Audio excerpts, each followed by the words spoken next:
मौजे सोनारली येथील वारणा धरणग्रस्तांचे पेठ वडगाव येथे पुनर्वसन झाले। गेल्या अनेक वर्षापासून या ठिकाणी धरणग्रस्तांच्या विविध मागण्या प्रलंबित आहेत। या मागण्या शासनाने पूर्ण कराव्यात यासाठी गेल्या 2 दिवसापासून धरणग्रस्तांनी जिल्हाधिकारी कार्यालयासमोर ठिय्या आंदोलन सुरू केले।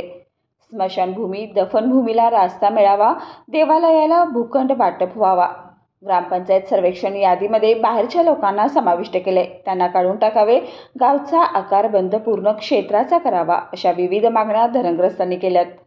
दरम्यान मागण्या पूर्ण होईपर्यंत हे आंदोलन सुरू राहील। जीवितांचा प्रश्न निर्माण झाल्यास हे प्रशासन जबाबदार राहील, असा इशारा मौजे सोनारली गाव विकास कमिटीच्या वतीनं हमीद पन्हाळकर यांनी दिलाय। वारणा धरण बुडीत गाव मौजे सोनारलीचे आम्ही धरणग्रस्त असून हातकणंगले तालुक्यातील पेठ वडगाव येथे आमचं पुनर्वसन झालेलं आहे। पुनर्वसन म्हणताच येणार नाही, ते अर्धवटच आहे। 8 तारखेपासून आम्ही इथं ठिय्या आंदोलन करून बसलेलो आहे। सोमवारपर्यंत आम्ही यांची वाट पाहणार। सोमवारपासून आमचं उपोषण चालू होणार। प्रमुख मागणी आमची स्मशानभूमी, दफनभूमीला रस्त्याची आहे। 18 नागरी सुविधा आहेत, शेतजमीन, भूखंड वाटप वगैरे आहेत। देवालयानं आजपर्यंत 40 वर्षात यांनी भूखंड दिलेले नाहीत। ग्रामपंचायतच्या संदर्भात जे मौजे सोनारलीचा एक त्रुटी होती ते पत्र दिलेलं आहे, परंतु जो ग्रामपंचायतच्या सर्वेक्षण यादीमध्ये बाहेरची लोकं घेतलेली आहेत जी धरणग्रस्त नाहीत, त्यांचं नावं कमी केली पाहिजेत। आणि जे आकारबंद जो करायचा आहे तो पूर्ण क्षेत्राचं आकारबंद झालं पाहिजे, नाहीतर आमच्या गावाचं 3-3.5 एकरचं नुकसान होणार आहे।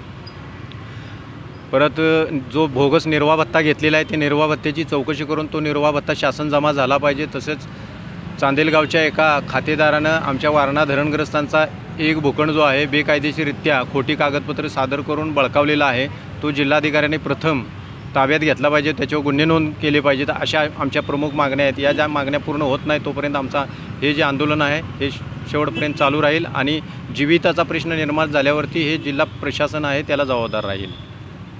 या ठिय्या आंदोलनात संतोष पाटील, विलास पाटील, राजेंद्र पाटील, सुरेखा पाटील, निवृत्ती पाटील, फयाज कोळेकर, गुलाब पन्हाळकर, रजाक डोंगरे याच्यासह धरणग्रस्त सहभागी आहेत।